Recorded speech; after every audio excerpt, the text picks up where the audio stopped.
Very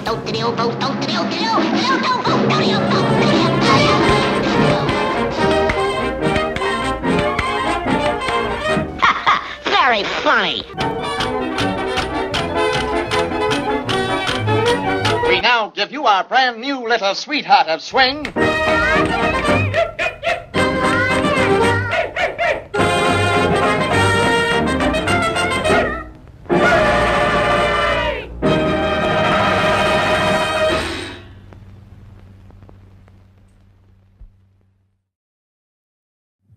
You're listening to Stay Tuned, the show for animation lovers, recorded live on YouTube and also streaming on Patreon.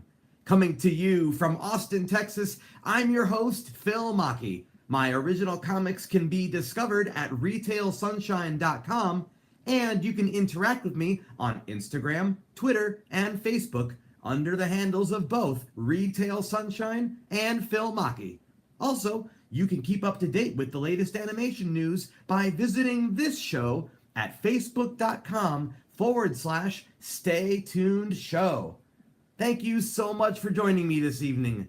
Tonight, we continue our delightful dive into the scarier side of cartoons with my retrospective review of Real Monsters. All that, and you'll have a chance to share your thoughts, questions, and opinions with me for a live Q&A after the show.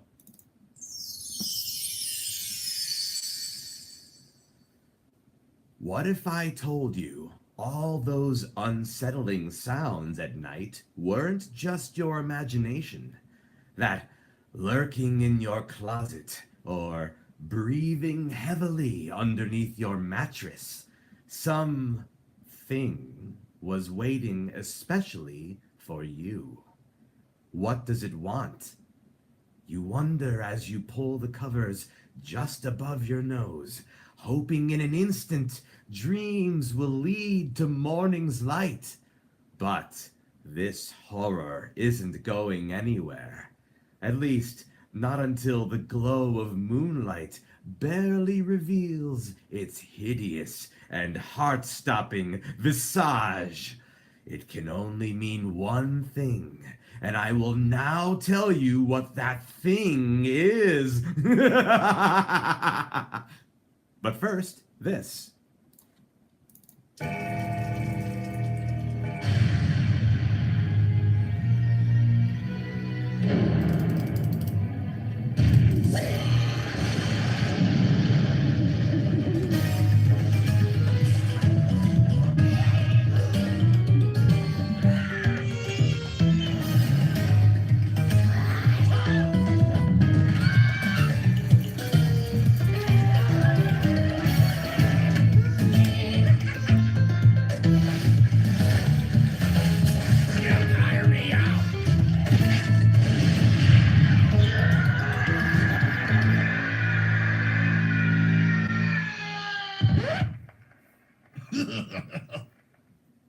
You may not believe this, but monsters are real! Or at least that's the premise of the 1990s Nickelodeon cartoon entitled Real Monsters.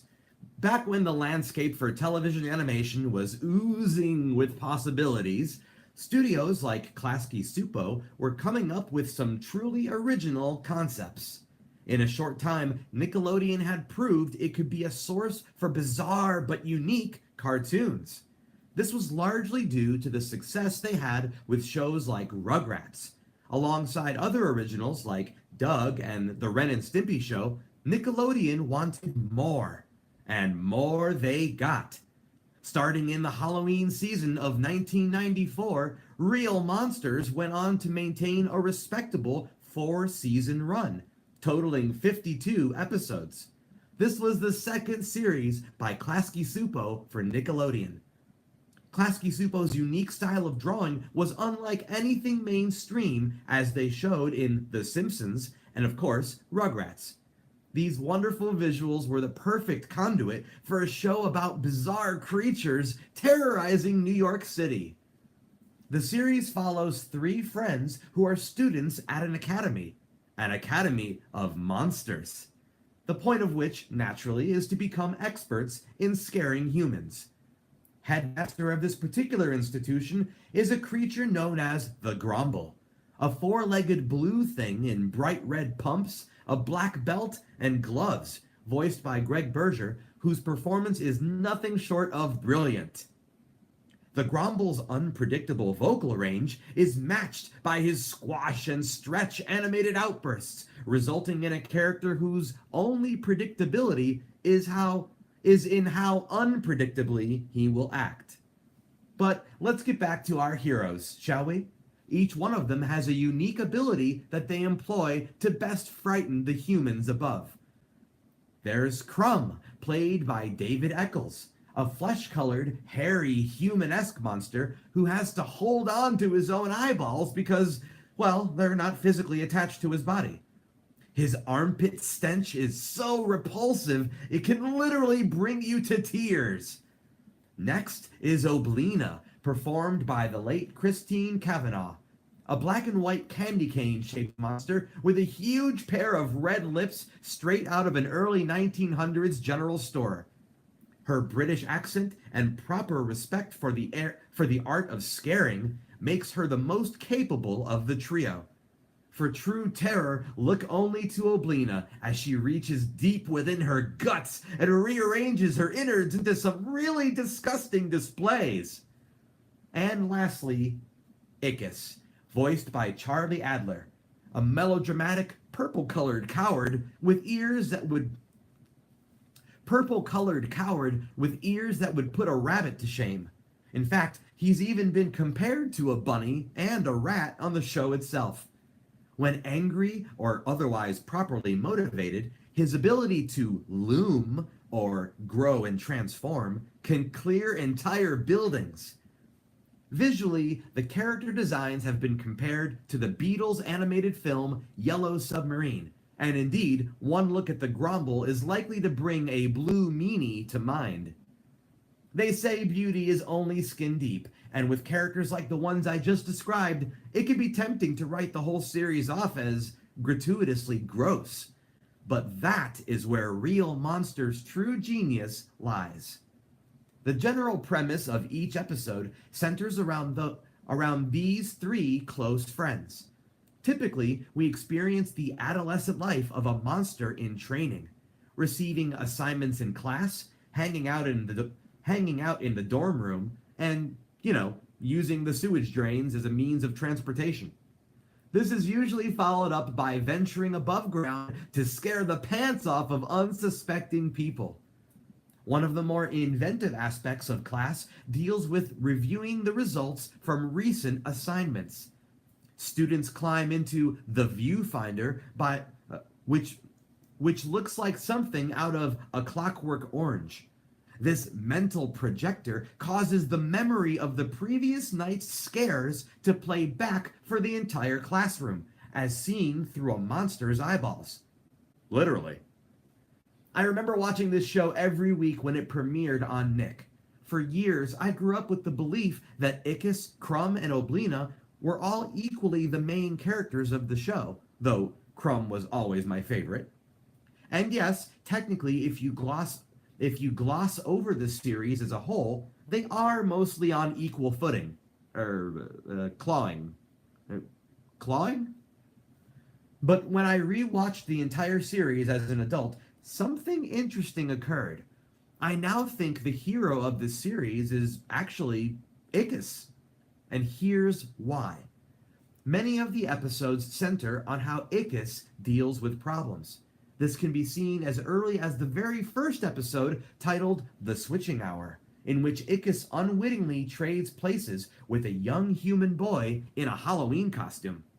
In fact, even though there is plenty of emphasis placed on his creepy companions, it's quite rare for an episode not to focus on Ickis. Now, I'm not suggesting this is completely one-sided, but there is definitely a slant in Ickis' direction overall. It makes sense. Of the three monster pals, he is the youngest. And that's saying something, considering the monsters have photos of their escapades together dating back to the early 1920s. It's through Ickis that we as an audience discover more about the monster world. His lack of knowledge, often as a direct result of his disregard for studying, causes another character to spell it out for him, and therefore us. And he's got big shoes to fill, too, as the son of Slickus, the most esteemed graduate of Monster Academy. Ickis has also been known to befriend humans, something that is strictly forbidden. Were the monster world ever to be discovered, their very existence would be threatened. Oblina and Crumb are generally more confident in their scare abilities compared to Ickis. This probably stems from the little guy's tendency to avoid homework assignments and consistent tardiness to class. Actually, as a monster, Ickis is just plain scared himself. In fact, most of the time, his biggest challenges are mental ones. His ability to loom stems from proper self-esteem, and oftentimes he will freeze in a moment of panic. One of the best examples of Ickis as a central focus in the series can be found in the all-important Season 1 episode called Where Have All the Monsters Gone? In it, the students of the Monster Academy are reminded of the legendary Pool of Elders. This slimy well starts to dry up. And the Grumble warns his students that if this pattern continues, monsters will start disappearing. The only way to stop that from happening is to make sure humans are continually scared of monsters. But due to the ever-rising human population and the recent trend of failed scare attempts by alumni, things are looking bleak. And sure enough, one by one, monsters start vanishing. What makes this episode even more interesting is that the Pool explains to the Grumble he is not to interfere with the course of events, and that Ickis will be the one to turn things around. At his lowest point in the episode, and by that I mean Ickis' body disappears and he becomes a head hopping around the floor, Ickis finds himself in a one-on-one conversation with the Pool of Elders. He learns that both the Pool and all of monsterdom was formed from fear. That is, humanity's fear of monsters. With a renewed sense of purpose, Ickis rallies the other students together, quickly disappearing ones at that, to combine their efforts and scare as many people as possible. The episode ends with all the monsters restored and the Grumble expressing his gratitude to Ickis himself. A truly rare occurrence, since the Grumble tends to lecture with a bit of cruelty, especially against Ickis. This, of course, was followed up by the Grumble stating the bar has been set for what he knows Ickis is capable of. So, it's a bittersweet win-lose. It's one of the best examples of what the series did so well, and unlike the typical format of 2 cartoon stories per episode, Where Have All the Monsters Gone takes up a full 22 minutes. Real Monsters has a solid focus on storytelling and strong personalities. Obviously, a major theme of the show is fear, and the way this is handled is nothing short of brilliant. Even the monsters experience fear, like Crumb's fear of heights. But for more complex examples of this, look to the episode Monster Blues, where Ickis' interactions with a blind man named Ellis Robinson allows for an unlikely friendship to form. Another episode, entitled Spontaneously Combustible, where Ickis learns he has contracted a sort of disease where at any moment he could explode. Naturally, the other students keep their distance, despite being told by the Grumble that Ickis wasn't contagious.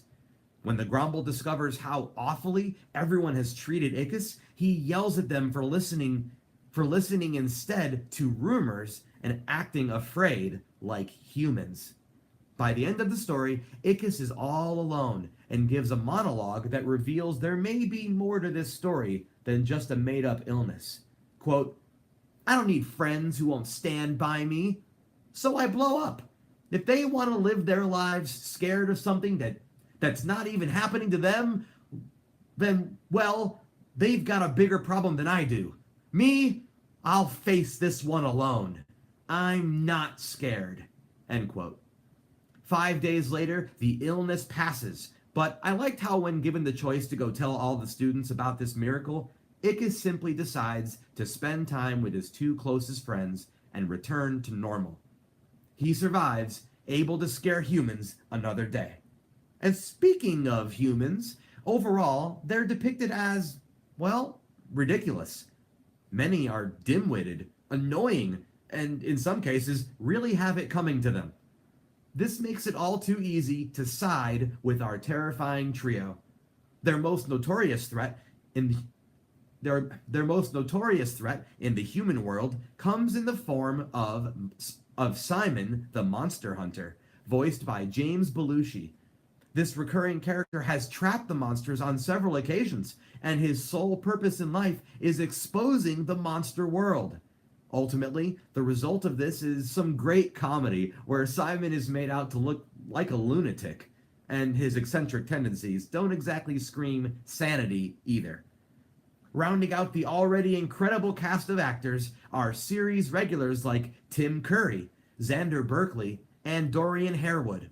But oddly enough, the show also attracted one-shot performances from actors like the late Margot Kidder, John Astin, and Shelley Duvall, among many others. By 1997, a lot of ground was covered over the series' run, but if I could have changed anything, it would only be to have had more episodes created.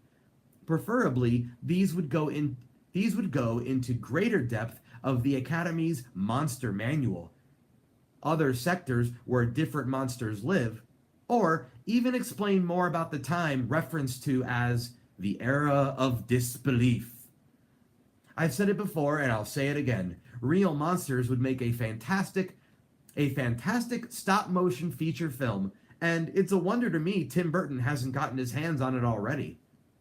Despite the more popular and well-known 2013 movie Monsters University, in which we get a scary take on college life, a prequel to 2001's Monsters Incorporated, Real Monsters still maintains its identity to this day.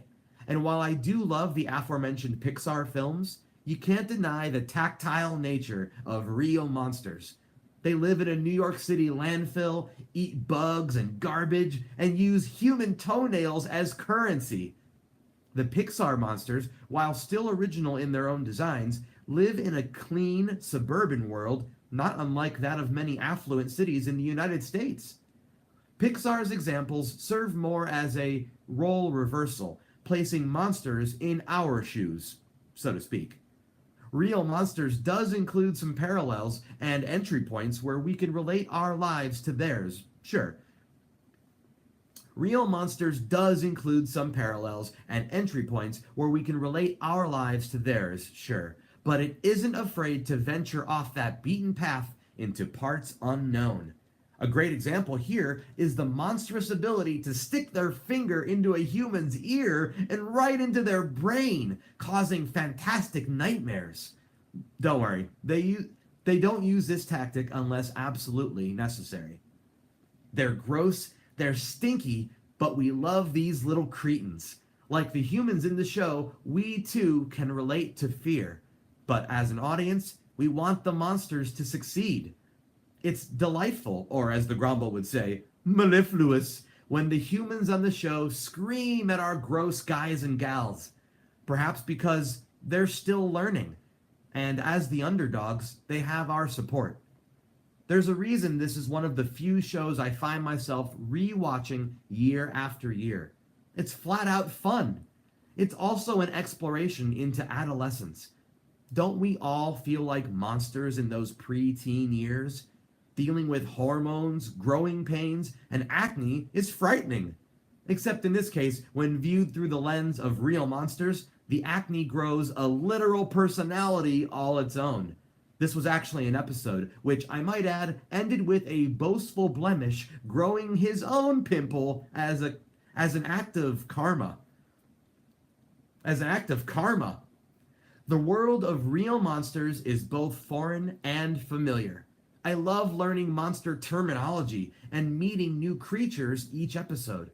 And through Ickis, we come to appreciate the monster ways as they mirror our own, tackling subjects like love, greed, jealousy, and building self-esteem.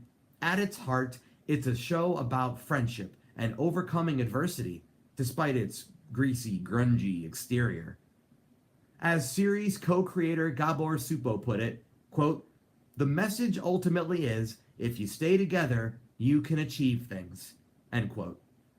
I'm giving Real Monsters 9 out of 10 scares.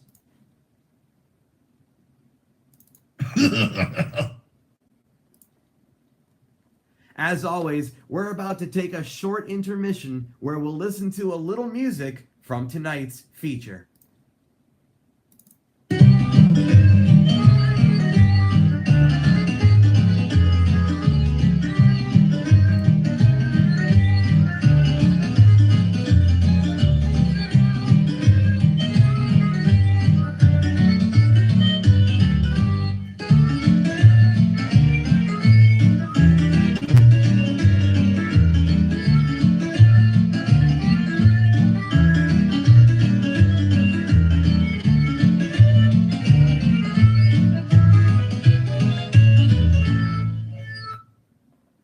That was the end credits theme to Real Monsters, composed by Drew Newman.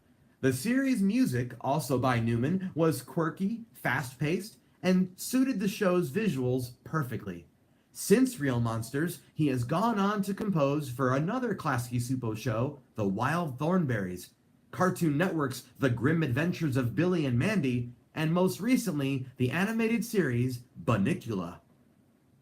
Well, that about wraps it up for this episode. Thanks to all of you listening in live on YouTube. And say, if you enjoyed the show and would like to listen anytime, why don't you join me over on Patreon at patreon.com/Phil Machi and become a subscriber today. Not only are there cool rewards, but you can also stream this show anytime you like, which means never missing an episode. I've been Phil Machi, you've been a wonderful audience, and until next time, keep those eyeballs in your hands, those ears open, and be sure to stay tuned.